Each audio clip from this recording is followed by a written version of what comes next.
So, Ed Purnell, welcome to the Disenfranchised podcast. Thank you very much, Ryan. It feels very strange being on the other side and have you say that rather than me. But Mate, I feel like I've got the power. I feel like I've got the power right now. I can ask you anything, mate. It could go nuts for you. Yeah. Oh man, it is so strange. But thank you for agreeing to do this with me. And yeah, looking forward to seeing what I say. To be honest with you.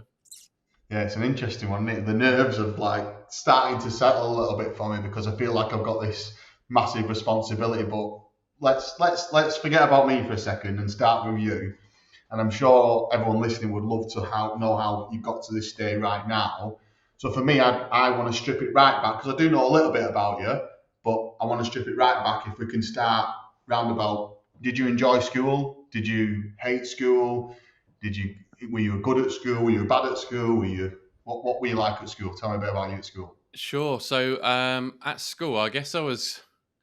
You know the film The In-Betweeners? I feel like I'm kind of that right there, right? So I wasn't one of the cool kids. I wasn't one of the thick kids or anything like that. You know, I was somewhere in between. I was naturally good at things like maths and art, but just probably didn't apply myself properly. In all honesty, because it was too easy for me to just stroll into a test and just give all the right answers in maths. It was just Wow. I didn't try. I didn't try, and then it was the subjects like geography and English I didn't do so well in because you actually had to sort of learn stuff and think about it a bit. So I Yeah. struggled there, but yeah, art was fairly easy again because I just create something and then kind of write the backstory afterwards. My teacher always wanted me to say, "How did you get to create that design or that picture?" And I was like, well, let me see. And then just start writing stuff out. So basically, I got into A levels, and because it was just felt like it was the next step in what I wanted to, what I had to do. But halfway through, I realized I didn't like, didn't really enjoy it. I was doing maths, art, and IT because I thought that was the way to go. I thought that's where I everybody's. think you're a similar age as me, mate. I think you might be a little bit younger than me, but I think round about that era was everyone was like, go and get a job in IT. Yeah, that's it. That's exactly it. Well, I'm 38, 39 this year. I reckon I'm a lot older than Well, you, that's mate. the same age. I'm 39 in June, so yeah, it's Yeah, exactly the there we same go. thing. Pretty much the same age. Yeah, and yeah, everyone Yeah. said go and get a job in IT. It's the future. So, yeah, that's what I did. I took an A level in IT, and yeah, that probably was the killer for me. The other two probably could have been all right with, but that one it was just too intense. And so, I remember the day when I gave up the A levels because I'd been out on a lunch break playing football with my mates, so I had my shirt untucked, had my trainers on, and was just strolling around while everyone else was in lessons. And the deputy head came along and threatened to suspend me. So I told him to go fuck himself and left. Basically, at that point, I had a part time job and yeah, like the money, and sort of thought, well, I'll just go and do that full time instead. So that's probably What was not that? What was that doing? putting up marquees. So Was it? yeah, literally just putting up marquees for a living. So nothing too glamorous, but it was fun. I was with my What mates having a good laugh, playing football. what did your mum and dad think about you quitting your A levels and putting up tents? Well, my dad left when I was about 6, so he was out of the picture. Never heard from him since then. And my mum was just happy as long as I was happy, to be honest with you. So I didn't really have a strong kind of guiding light in terms of where I should take my career, what I should be doing, how my future should be planned out. It was very much do what makes you happy and go with it. So yeah, that's kind of what I did, and rightly or wrongly, um, yeah, that's how I got into that kind of full time job. How Um, long were you doing? How long were you doing that for? so in the Just end, just to stop for a second, could I just ask what bit about more your family? Have you got any brothers or sisters or anything like yeah, I've got um, so one sister who's the same mum and dad as me, that? but she's now died. You know that one, right? Yeah. I've then got two sisters on my mum's side. and then I've got a brother and a sister that I'm aware of on my dad's side, who I don't really see. So Yeah. So no contact at all with your dad? He's now died Right, okay. about, Wow. I don't know, 4 years ago, something like that. So yeah, zero How'd that contact make with you him. feel? He's basically an alcoholic who, the sister on the dad's side, he went to her house and just stole from a liquor cabinet, and took money off her, stuff like that. So he's a bit of a dickhead, basically. Yeah, so you didn't have much of a relationship with him on? Not at all. Not at all. And I didn't want to. I didn't care, to be honest with you. Like, No. he was I remember waking up one morning and going to see my mum and dad's room, and there's my mum with a big fat lip, and that was the first sort of step to sort of me not caring. I was, bear in mind I was 6.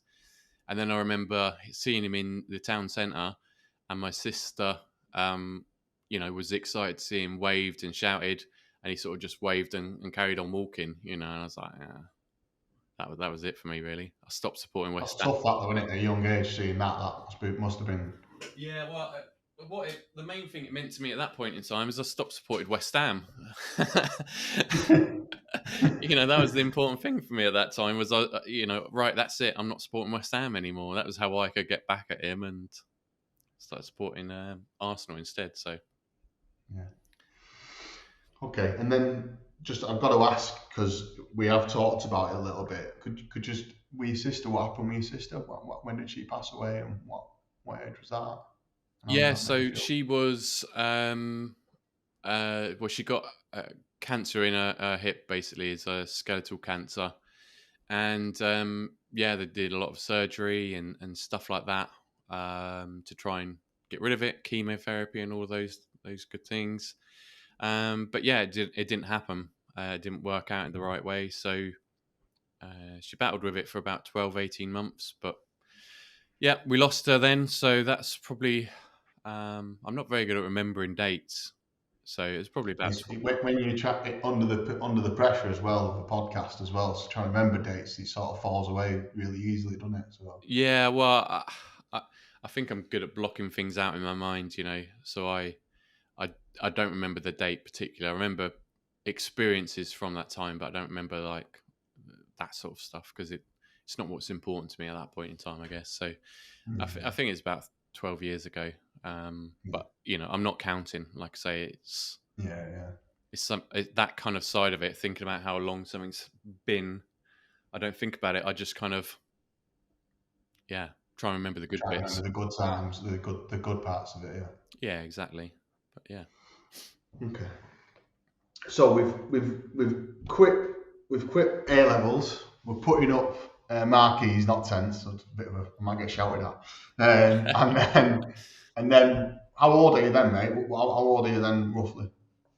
Well, so when I finished with the marquees, I did it for 8 years, and I was 24 about that time. So 2 years before that, I'd had this kind of epiphany moment in a nightclub, where I was looking around. I used to go to the nightclub like a couple of times a week, maybe 3 times, something like that. Yeah. So that's where I spent all my money.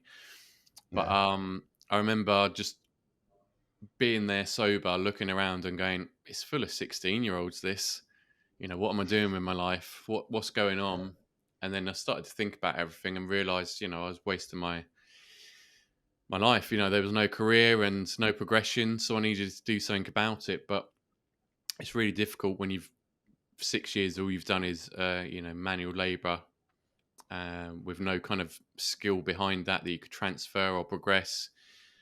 And struggled to find a new opportunity. And it wasn't until sort of 2 years later, with a lot of help from my wife, now wife, I managed to get into the recruitment industry. So, It's interesting. Actually, just one night in a nightclub, you just had an epiphany and thought, I need to sort this out, sort of thing. And then sort of just got your girlfriend at the time was now your wife, and you said to her, I'm not going to do this anymore. What shall I do? And you sort of worked together to get into the recruitment industry. She wasn't my girlfriend at that point in time, so I was, I was there for a reason at the nightclubs,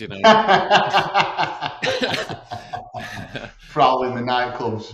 Whereabouts is this? Where is this? uh, Whereabouts in the country were you? so I grew up in a village called Sellinge, which is near Ashford and Folkestone down in the southeast of Kent. So yeah, out in Folkestone a lot of the time, and yeah, and I still remember it now, just looking around, going, yeah, I've got to stop this. I've got to do something else. And then yeah, a year or so later, I guess I met my wife, and then yeah, went from there really. And So tell me about your recruitment. What was that like, mate? What was that like? Where was your first job at, and what was that like?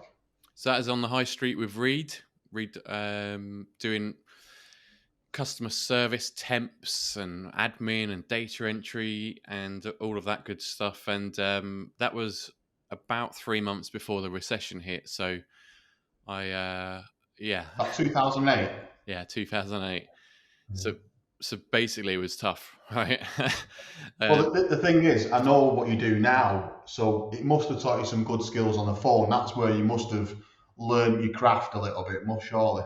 Yeah, exactly. What it forced me to do was to be better at sales and better at building relationships, because there were still companies that were recruiting. They still needed staff and temporary staff in particular, but they already had relationships in place.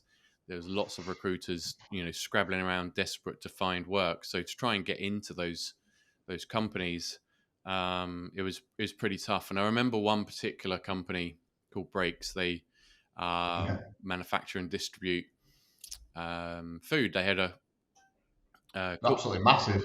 oh yeah, they're pretty big. They got a head office based in Ashford, where I live, and the guy who ran the place, or the brothers, one of them used to live around the corner from where I live now. So big in these parts. I didn't know you'd know about them, but yeah, they supply kind of like food into schools and places like this, right? Airports, everywhere, mate, all over the place. Breaks, they do everything. Yeah, so their call center was a good place for temps, and somebody before me had absolutely ruined that relationship, and I managed to find a way to get hold of the main point of contact in the call center, and just was very honest with her, and I got a lot of support from the team at Reed at that point in time, and we worked out what the challenges were and overcome them, and we became their main supplier over the next few years that I was there, at least anyway. So yeah, I learned Did a a lot good from job being then, there. mate. By the sounds of it, it sounds like a right good job, doesn't it? Yeah, it was all right. And I mean, with Reed, you get this this week-long training at the Cotswolds, right, at the Manor House, and it's intensive, but it's given me sales structures that I use today.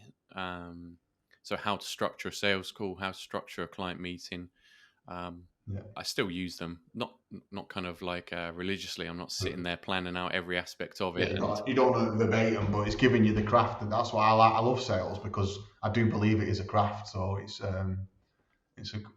great to hear that. Yeah, definitely, So and I just think it applies to everything. I've realised in any kind of situation, but having that structure there just gives you that kind of base to start off with, so that you never feel lost in any conversation or lost in a meeting. And yeah, working for a big corporate organisation like that, I think you get a really good base set of skills given to you, so that you can go into other worlds and apply it, in an effective way. But being at Reed, I think the biggest thing that stood out to me was when the recession hit.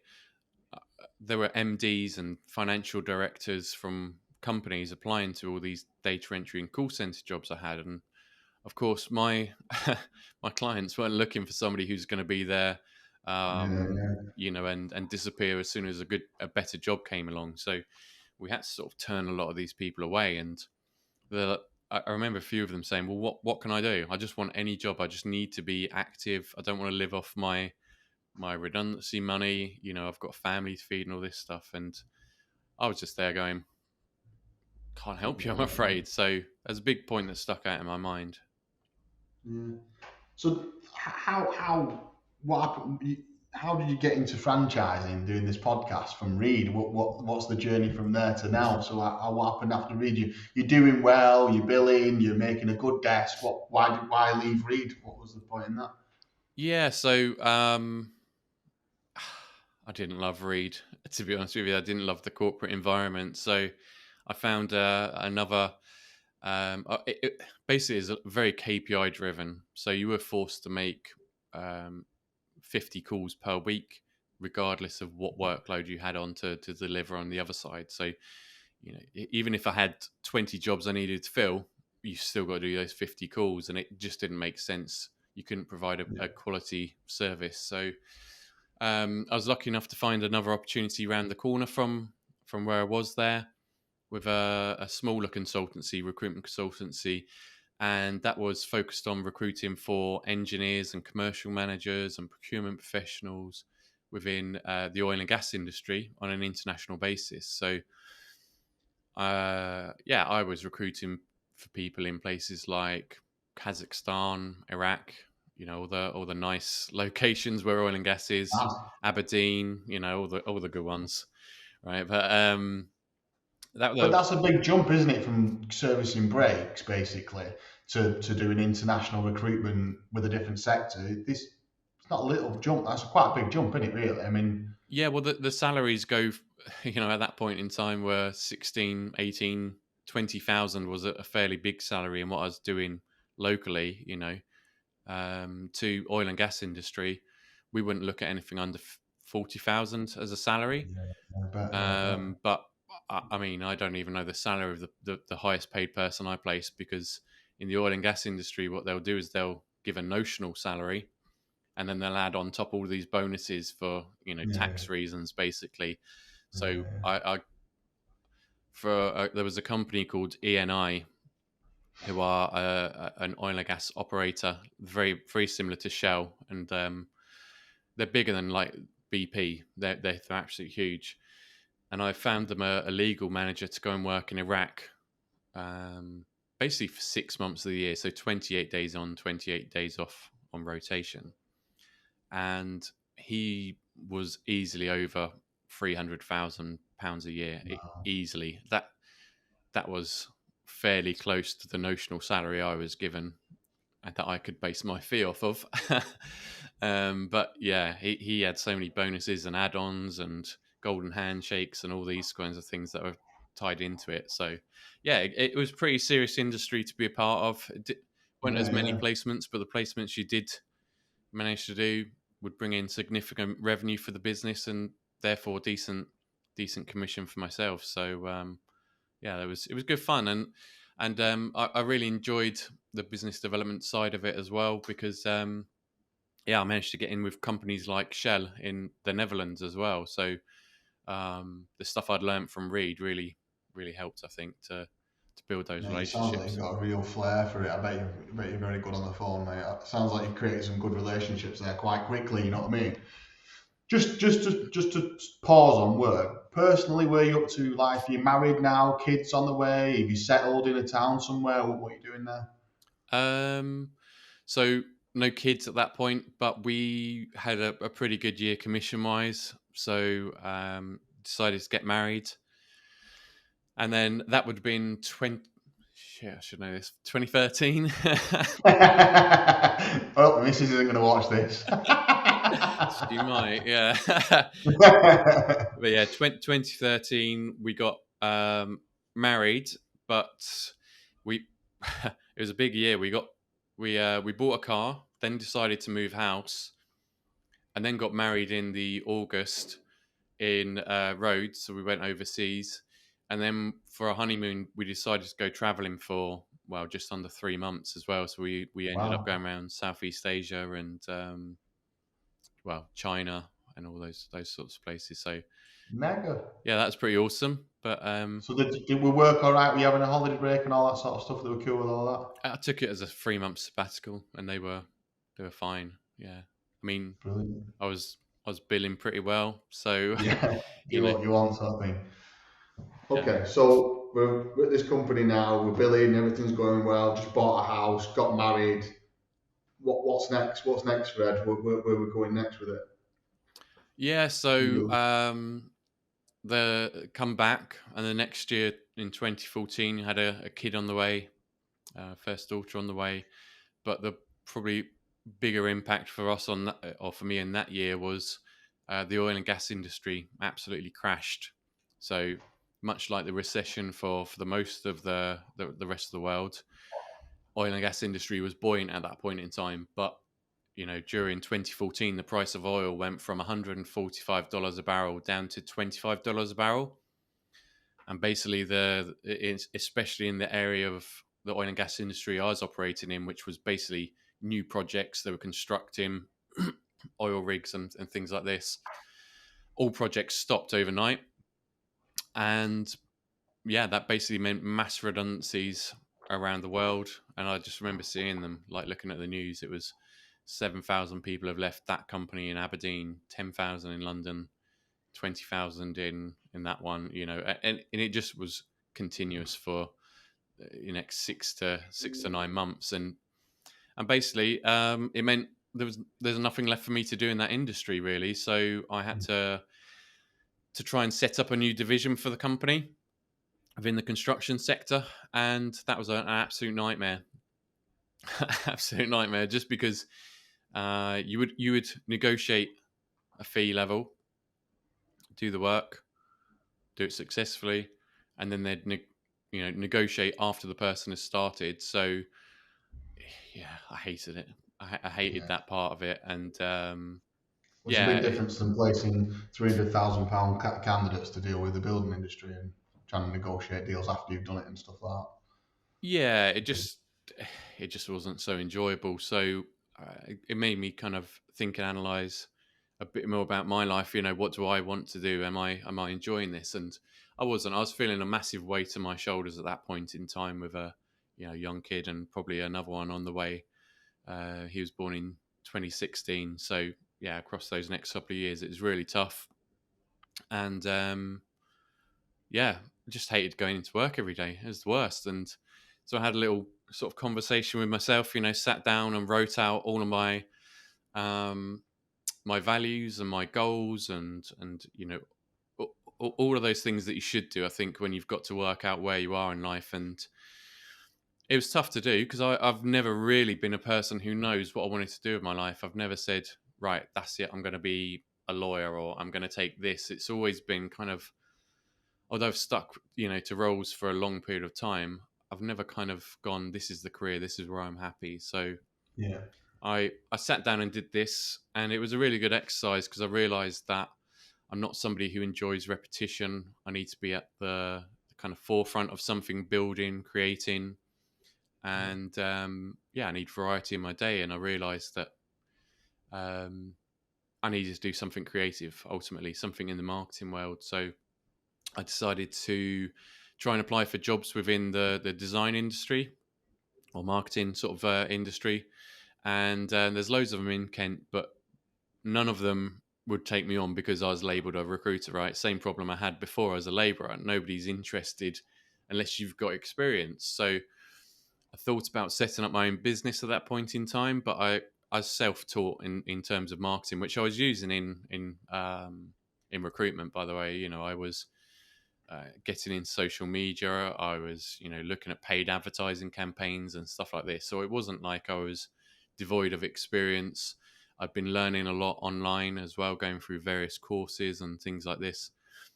But yeah, I just couldn't see how I could compete with these big design companies or marketing agencies, and thought, I've got no hope. Like I don't know how to do it. I don't even know how to start a company. So yeah, I just basically plodded along in recruitment until I could find a job that would allow me to move into a more creative role. And I managed to find that with expense reduction analysts. So expense reduction analysts were looking for somebody to join their franchise recruitment team within the marketing arena. And because I've got recruitment background and knew a bit about marketing, that was this kind of combined area of expertise. But also the other stuff you've said about, new stuff, that the piece about that franchising fills that hole as well, doesn't it, you see?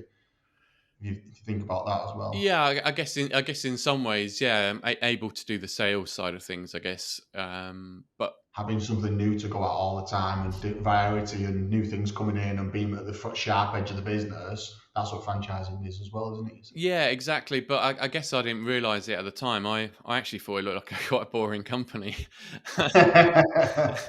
But I quickly realized is actually be- they're business optimizers, right? So what they're looking for all the time is the next new technology, the next new way to improve a business to help them save money. So actually learning about them and what their franchisees were doing was really quite exciting actually when you dig into it.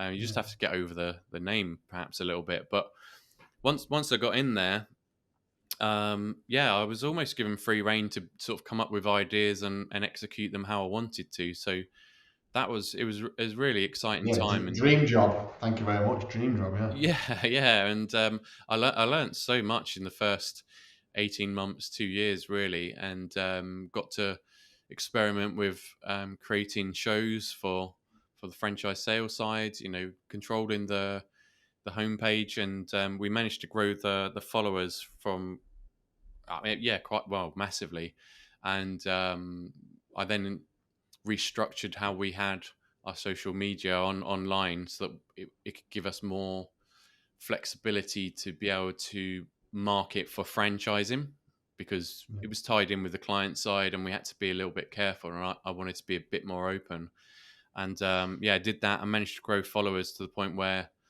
you know now probably 2 years later we're up to nearly 50,000 followers for that page. So Wow. it's it was really good. Just was allowed to go out there and experiment, try things, and Yeah, well, I feel like there's been a natural lead from recruitment to tapping into it, understanding it, enjoying it, and then you've been given a role where you've been able to use your recruitment bit of that, and then go for the actual thing you enjoy the most, the marketing side of it. yeah, and So that's it's been absolutely brilliant to be honest with you, and yeah, I couldn't have wished for a better opportunity, really. I think, yeah, and then of course I learnt franchising about the franchising industry, and I think the biggest shock for me was that banks in the UK will actually loan. You know, I think at the point at the early stages they were loaning up to 80% to ERA franchisees, and that's not just for the price of the license. That's the price or the cost of operating the business for the first 12 months yeah, and some living expenses as well included in that as well. So you know no way. you could with £20,000 get as a deposit get 100,000 to play with to pay for a license and then live off of for the Wow. first year as well. So it gives. I mean, what other world can you be in where the banks will help you set up from day one? And yeah, I was amazed. I was like, shit, why aren't more people doing this? Like Yeah, yeah, couldn't believe it. It was so you dig into it. It wasn't just the expense reduction analyst. There was more loads of brands out there that had the same sort of deal with the same structure in place. And I learned it's because for the banks, if they're loaning money to somebody to start up a business, somebody who's going to go out there and follow a proven model, a proven methodology on how to create and build this business with the support of entrepreneurs around them that know how to do it and can help them overcome challenges. It's a much safer way for banks to lend money rather yeah. than Joe Bloggs who's got an idea to have the best cakes in the world. You know, there's no proof that they're going to be the most successful cake baker or maker out there. I'm not sure if that's the best example, but you know what I mean, right? Like, Yeah, how yeah. can It's that person interesting. say, I know 100% I'm going to be, or, even 90% certain that I'm going to be successful? There's so much competition. Whereas, Such an interesting learning curve that because I only went recently, well, 3 years ago, learned about that myself. We've been in franchising for ages. I didn't realise until I got talking to a bank. Now we're the same situation. It's such a, I feel like it's a hidden agenda out there in the world that maybe you feel like the bank should have it on TV adverts and stuff, shouldn't you? Really, but it's an interesting one. It was a big learning curve for me as well. yeah, yeah. And it was quite inspiring, really, to see there's so many businesses and brands out there doing this. And I guess my thoughts about franchising was the same as everybody else's, right? I thought it's McDonald's, you need 500,000 to Yeah. even get anywhere with it. But once you've got it, you've got guaranteed income coming through. And I realise now that's just not really the case. Even for McDonald's, I was speaking to a guy in America about it. And he said, I've seen McDonald's outlets open and the franchisees get themselves into $3.5 million worth of debt and not made it work for whatever reason. Not bad, It's mate. not a guarantee, but This is the thing with franchising. It isn't a guarantee, but yeah. but So, mate, just so let me get back into your line of your career. So you're ERA, you're smashing it. Everything's going to plan that way. How long you been there for? to this point, 3.5 years. Okay. 3.5 years. So yeah, it's And been good.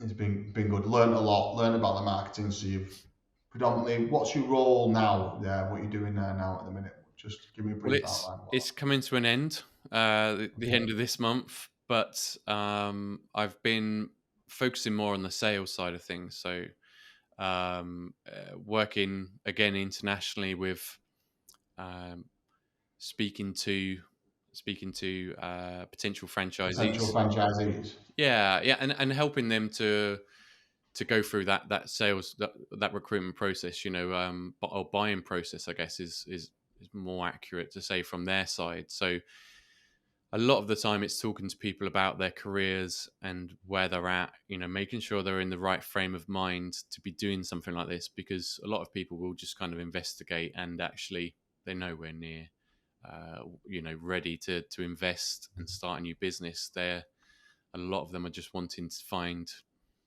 an easy way to get clients, that's as a consultant, or they're looking for a new challenge and really they can just find that through employment. So a lot of the time it is just being like a career coach to them, but also a lot of what I've done with ERA is to set up the recruitment process, to make sure that we're providing people with the right information at the right time. So the thing I've had found frustrating when I first started looking at it was that maybe that we weren't getting back to people quickly enough, and I'm all about kind of personalizing the service to people as much as possible. So as soon as we know something about them, we can then personalize their journey rather than just putting them through like a meat grinder where they just all get churned out the same.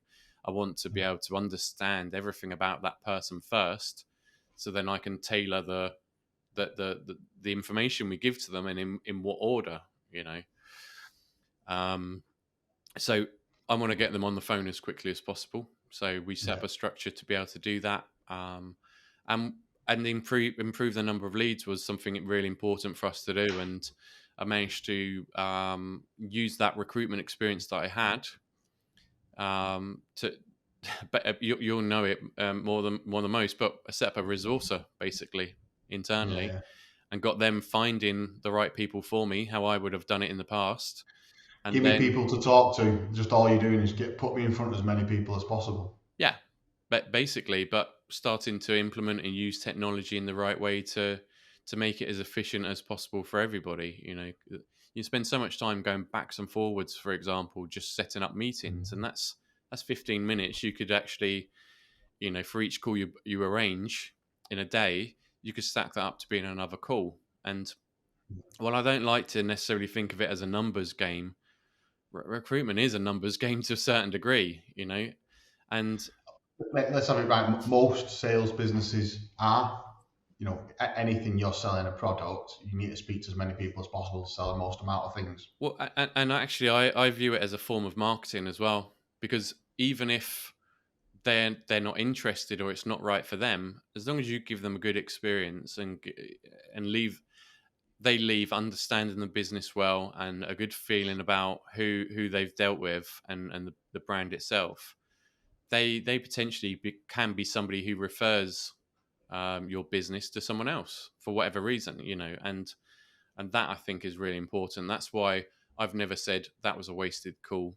Like, what's the point in speaking to that person? They've not got the right experience. I'll look at it as perhaps a slight mistake that we shouldn't be targeting those people, but instead I think actually, well, worth it. And I've got a little example actually from recruitment where that happened, and it's in marketing.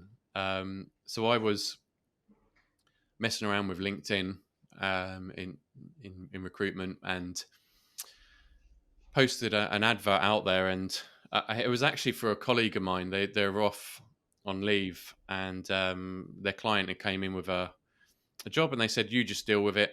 I think they knew it was a tough one, right? It was for the rail industry. It's for a piling director. I did the usual research that I would do. Found out there's like 10 companies in the UK that do this kind of work, and therefore there's only like 8 people who actually got any relevant experience that haven't worked for my client or weren't working for my client. So it was nigh on impossible to actually find anybody who was relevant. They all knew each other as well. Well, anyway, I stuck out an advert on LinkedIn. I just put a nice picture of some railway track with a little sort of text there saying, here's the opportunity. And I wasn't expecting much, but then I got a phone call from a lady who said, I've just seen your post on LinkedIn. My husband's a piling director and he's looking for a new opportunity at the moment. I was like, what's his name? Had a look for him on LinkedIn and looked for him on all the job boards. He wasn't there at all. But because I was linked with her and she was an accountant, it turned out, she saw it and referred me to her husband, or referred her husband to me, however you want to look at it. So there's a little kiss to personal brand there. I didn't know a little bit, but we'll maybe save that for another time. There's a little kiss to personal branding there. Yeah, so the fee that I generated from that advert was 13,500, which for me was That'll do, won't it? about 1,500 in commission. So that'll do, mate, won't it? That really kind of cemented my thoughts around it all. There's not necessarily bad connections, but you shouldn't proactively go out to reach out to everybody and anybody. Like, you should be targeted in your approach. But connections from your past, they're not bad connections. They're still worthwhile. So same in any form of recruitment or sales for me is just make sure you're leaving people with a good experience, and then at some point they could be a good referrer for you. Okay, so come on. You told us a little bit. You're leaving at the end of the month, ERA. What's going on? What's the next step for you, mate? Where are we going next? What's happening? Yeah, so I guess after learning about the franchising world and seeing how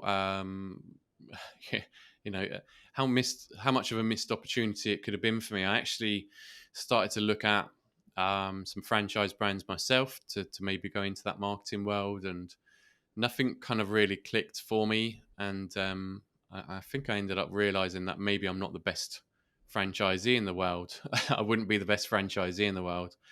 But the overarching thing for me was this was a missed opportunity. If after the oil and gas industry, when I had a lot more kind of capital, I could have realized these opportunities were out there. I could have gotten into marketing a lot quicker.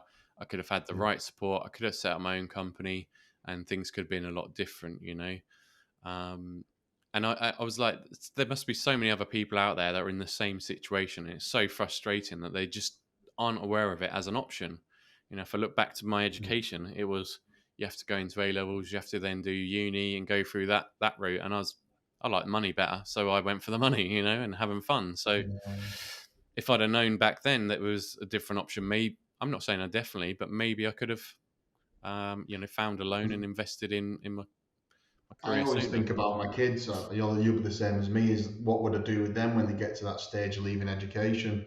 And I often think, a franchise might be a good opportunity for them, because if they were, 18, 19, 20 years old, having their own business for the next 5 years, for me personally, knowing what I do in my personal journey, is that I think that would probably put them in the best stead they've ever been in their whole life.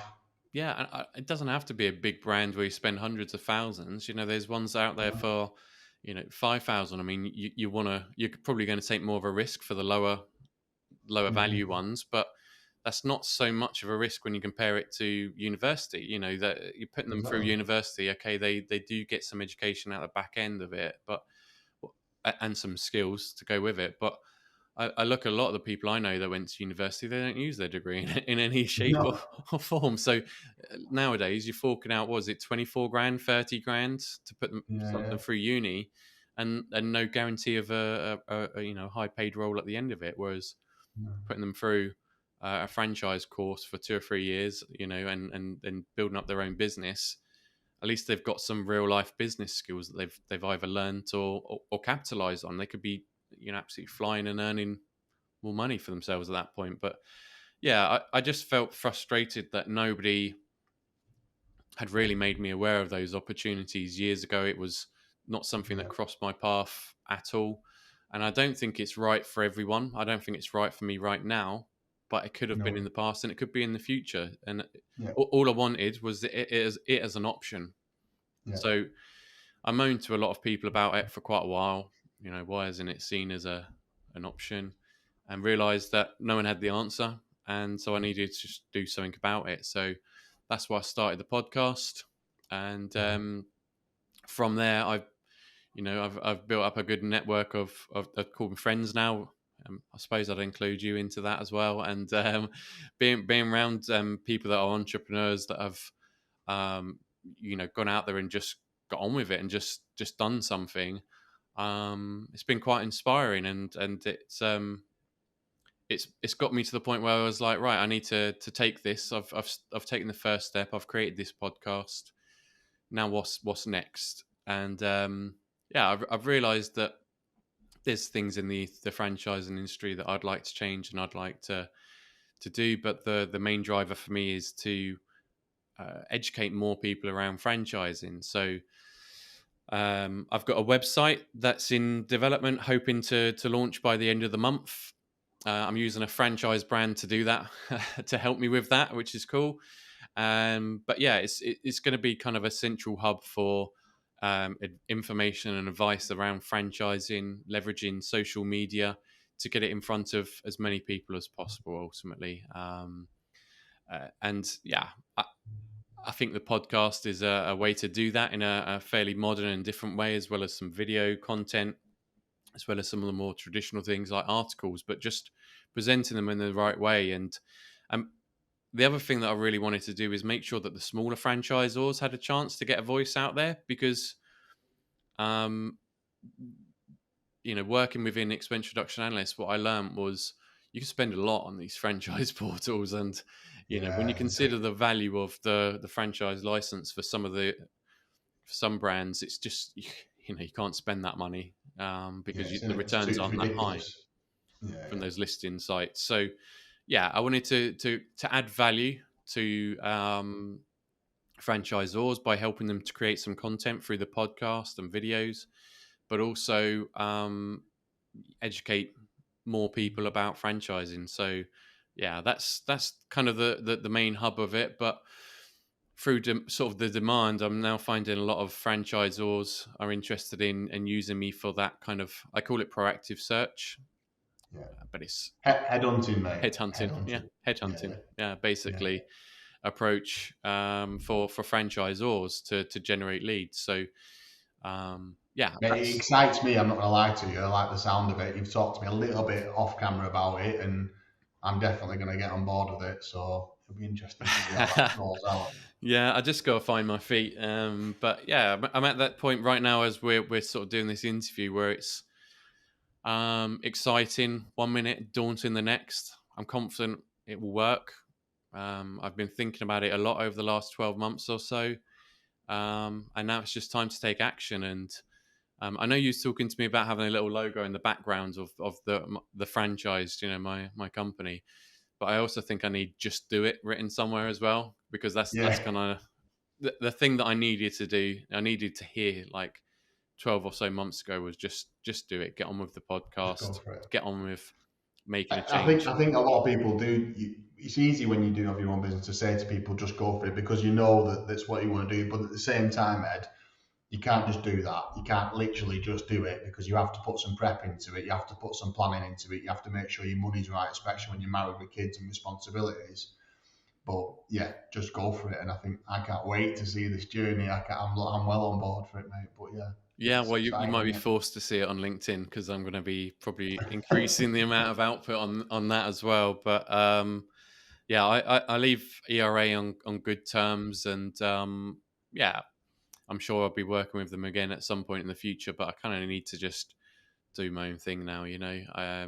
Like I say, being around so many people that have done that and learning a lot as well. That's been a big thing. I think if I was to give anybody some advice on changing careers, surround yourself with those people constantly. When I was trying to get into marketing, I started to go to events that were around digital marketing. I just started speaking to the guys there and trying to understand what their problems were, and what they were doing, what was exciting them, what software they were using, what their clients' problems were, and I learned so much doing that. And I think this is the same in franchising industry for me. Is I've spent a lot of time networking and getting to know people in the industry, and that's given me a lot of confidence to take this next step. Well, actually, not just me, but my wife as well, because she can see, I've there's people coming to me with opportunities rather than me chasing them, and I think Yeah, that helps your that's a good, confidence and it yeah, helps you it's a take good that reason first to step. go and do it. You always need a good reason to leave something as well as to go to something, don't you? And it's another one that's just ringing true me that is so true, is surround yourself by the right type of people. It's a massive statement that no one really understands it, but family, friends, work colleagues, everything, you are who you hang around with. And people don't understand that. Until you do, your life won't change. End of. Yeah, well, I look at who I was when I was on the marquees, right? And we were sort of talking about it briefly beforehand. I was completely different to what I am today. Yeah. A lot more mischievous, but maybe that's a bit of maturity. But I think also it's just going into an office-based environment, you just have to tone down the way you speak to people a bit. And Yeah. Well, then you see people who inspire you, mini inspirations. You think, actually, I want to be like that. I don't want to be like that. And thinking about, I really enjoy this. What I thought I enjoyed, I don't enjoy anymore. And that's how you change, isn't it? You change your dynamics by being around different people. yeah, definitely, and even kind of friend groups. I look at some of my friends and think, yeah, I'm a different person to what they are I now. was then, yeah. You complete. Rings true to me, mate, massively that. Yeah. So, mate, I don't know how to end your podcast. I don't know how you usually do it. I forgot the terminology you use, but I do know you've got 3 questions that you always ask. Yes. So, if I go with the first one, and I've got it written down in front of me, so I apologise for my eyes not looking at you, but is there any funny or strange stories that or weird stories you'd like to share with us? No. Unfortunately, you have to. Yeah, I know. I set the rule, didn't I? I created the question, so I've got to give an answer. And yeah, I don't know really. I mean, there's some crazy stuff that I can't mention, but I always go back to the same one, which I've already told you, and I said I wouldn't say it, but yeah, but basically I was in Reed, so on the high street, and we'd have people that would walk off the street for an interview and look for work. And this one girl's come in, and I've gone to the front door, and there's kind of a little interview room that you kind of take them into. So we're sitting there chatting away, and you're just asking the normal questions. I was like, okay, so what sort of work are you willing and looking to do? And bold as anything, she kind of leant forwards, squeezed her arms together a little bit, and went, "I will do anything." And I was just like, "What the fuck is this?"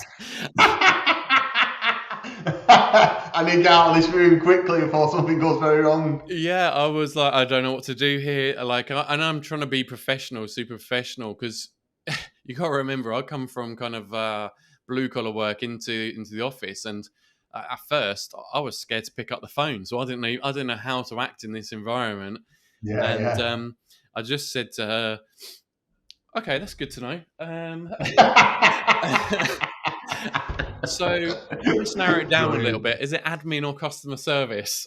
And I think she got the hint that I wasn't interested. For me, I had a girlfriend at the time, and yeah, just I was like, I don't want to even go there at all. So I just kind of swiftly moved on, which, yeah, I guess is a skill in itself, right? To be able to divert the it is a massive conversation. skill, mate. Jesus Christ. I think I would have dashed out the door. Okay, so that's that one out of the way. Number 2, any proud, inspiring moments you can think of you want to share? Yeah, so I can't think of one thing where I'm like super proud of myself or anything other than, yeah, I guess maybe now I think about it, starting the podcast, just doing it, rather than moaning about it to people and procrastinating and umming and ahhing. And I did plenty of, How many guests have you had on it now, mate? 50. So I'm 50. guest number 51, so to speak. But yeah, 50 different guests. So yeah. That's something to be proud of, though, isn't it, mate? That's what I mean. Yeah, but I think just doing it, like there's been lots of stuff where I had idea for my own little pizza shop and stuff like that, and you just share that idea around and never do anything about it. But I was proud I actually took that first step, and I know one of the first conversations I had was with Ian Griffiths from the Party Tent Company, and he just went, "Yeah, just do it, mate.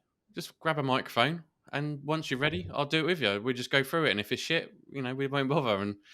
And I was like, okay, don't know if I want to. I want it to be perfect, and yeah, it took me a little while. It took me a few weeks to get my head around it, but once I did it, I probably wasn't the best I could be at that point in time, but I'm really glad I did, and I'm thankful to him and to everyone along the way who supported me. So, no specific proud moment, but just getting that up and running is probably one thing. But I've already mentioned the inspiring stuff. Again, it's not one moment; it's a series of moments when speaking with people. I think about Chris Goodchild from Best Magic Mirrors. He was talking about his background and how he got to where he is today, and that I can remember it really clear in his head. He was just like, if you're fed up of your job and you don't want to do what you're doing anymore, don't sit there and moan about it and complain to people, because you'll go nowhere. Nothing will happen.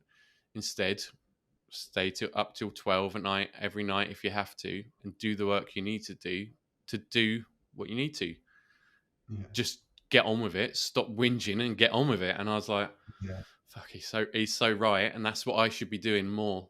And that probably was a really big inspiring moment for me. Was him indirectly telling me, just to get on with it. To get on with it. Shut up and get on with it. He's such a nice fella, Chris. I've spent a bit of time with him. He's a right character. I love him. I quite like him. Yeah. I like him a lot, and his story is amazing. Yeah, it's awesome. And every story I've listened to along the way, yours included in that as well, has been, a real eye-opener and a real learning journey for me to go through to get to the point where, again, I feel more confident in what I'm doing, because I've been around you guys, and you've inspired me to do something. And that's probably my answer. Number 3, mate, the last one. A piece of advice you give to someone looking at buying a franchise. Well, I mean, there's tons, right? And you could go on all day about it. But again, if I think back to probably the most valuable piece of advice I heard from somebody, who I interviewed, it's Wes Barefoot, who's a broker in the US. I mean, he's got tons. Listen to his episode, listen to his podcast. Unbelievable amount of advice. But I think that oh no, I've got 2. I'll come to the other one in a moment. But the when you're doing your due diligence, when you're trying to find out, is this the right franchise for you or not, it's not to look for unsuccessful franchisees, because every franchise brand is going to have them, because it's starting a business. There's always a risk, and the model might not always fit everybody, despite all the hard work you can do at the front end to try and negate that situation. The franchisor doesn't want people failing in their network, and the person themselves doesn't want to fail. So don't focus so much on that, but do speak to somebody who's failing. Try and get the franchisor to give you somebody who is failing, but also speak to somebody who's at the very top or very near to the top, and value that time massively, because you can learn so much from speaking to those two contrasts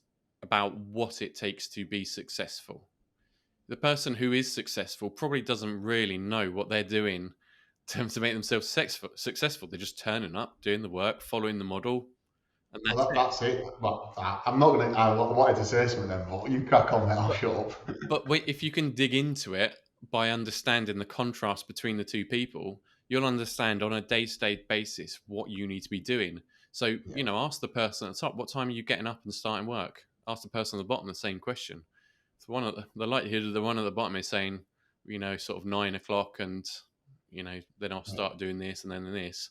The person at the top's probably going, I'm up at 7, getting cracking with what I need to do, planning out my day, X, Y, Z. Then I'll take my kids to school at 9, having already done 2 hours worth of work, and then I'll come back and you'll see what it takes to be that person at the top, or near as. And if you can't see yourself doing what that person's doing, or the difference between the two, or some approximation of it, then don't invest, because you're not going to be successful, and so it's too big a risk. But if you can see yourself emulating what that person at the top is doing and avoiding what the person at the bottom is doing, then I think this is a good brand, regardless of what the support and everything else is like. But this is a good opportunity for you. Yeah. Do you want to do your second one? Or? Yeah, go on then. So the second one is what I did while I was in recruitment, and that is to. I joke about it being a conversation with myself, but it is basically sitting down and forcing yourself to answer some important questions about what you want to do in your life. So, what are you good at? What are your values? What are you bad at? What don't you want to be doing? What does your life look like in 5 years' time? What do you want it to be? Because reality is, most people are sort of instant thought would be, it'd be nice to be on the beaches all the time, wouldn't it? Yeah, but that's not realistic, is it? Unless you're going to become a millionaire. The thing is, with that statement, you actually wouldn't, because I think without progression and purpose, you get really sad really quickly. But yeah, exactly. And as soon as you know what motivates you, what your values are, you'll realize that. And that's what I realized, is I needed variety and an ever-changing challenge. So as soon as I knew that, when I looked at the next opportunity, or the next idea, whilst I didn't know what it is, I didn't go, right, I want to be a podcaster. I looked at it and went, okay, so that's something that I can always improve on all the time. There's always new technology coming out in terms of marketing that business and how to approach it. I'm going to be meeting people all the time, which I enjoy doing, and building relationships. And so, for me, it was like, okay, this makes a lot of sense for me to take that next step. And the same with marketing. It's the same thing. I could see that digital marketing in particular is ever evolving. So by forcing myself to sit down and write out all this stuff, it made me think about it, and I had to refer, and I could refer back to it every time I wanted to make a big decision about my life, my career, or if I wanted to apply for something. It just gives you almost like a framework to follow, because your first thoughts are always just a bit up in the air, like, I'd just love to be going to more restaurants. Yeah. Great bit of advice, both of them, mate. I like them both. I resonate with both of them, to be honest with you. So, yeah, I think a great bit of advice. That's it, mate. I don't know what your strapline is at the end, but thanks for being on the podcast. Yeah, I look forward to seeing being posted on social media to like and share. You're going to do that part, though, yeah? You're going to do the editing and. Yeah, I'll do all that for you, mate. I'll just send it you to package up. No, fantastic. Well, I'll wrap it up then and say thank you so much, Ryan, for taking the time to interview me. I think it's been interesting for me to experience it from the other side, and you've been a fantastic host. Thank you for being kind on me and not asking me too many difficult questions. And lovely. Thanks very much, mate. Story, mate. It's an inspiring story, and I'm looking forward to your next journey, mate. Awesome. Brilliant. Well, thanks very much for your time, Ryan. Cheers, mate.